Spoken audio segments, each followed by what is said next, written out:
Вы очень правильно отметили, что вот эти конфликты, которые происходят на Кавказе, как бы выделять их в категорию того, что это конфликты между нашими народами, неправильно, да, я с вами согласен. Но тем не менее, как вот простому народу вести в подобной ситуации? Потому что очень много провокаций. Как мы с вами в начале передачи отметили, есть наверняка силы, заинтересованные в дестабилизации ситуации на Кавказе. Но тем не менее, народ должен помнить об этом, знать об этом. Как вот ему вести в этой ситуации? Ну, вы знаете, прекрасный пример показал, как себя вести народ Ингушетии. Согласен. Прекрасный пример. То есть, я таких примеров не припоминаю, честно говоря. Да, там никаких...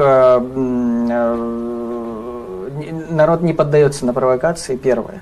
Да, не допустил хаоса. И эта высочайшая степень самоорганизации ингушского народа, она, мне кажется, является таким ярким примером для всех народов Северного Кавказа и для всех жителей Северного Кавказа. Вот, и не только Северного Кавказа. И не только Северного Кавказа, понятное дело, да, но мы говорим про регион наш, очень взрывоопасный, к сожалению. И, конечно же, вот такого уровня сознания хотелось бы пожелать всем. И, конечно же, не допускать никаких конфликтных ситуаций.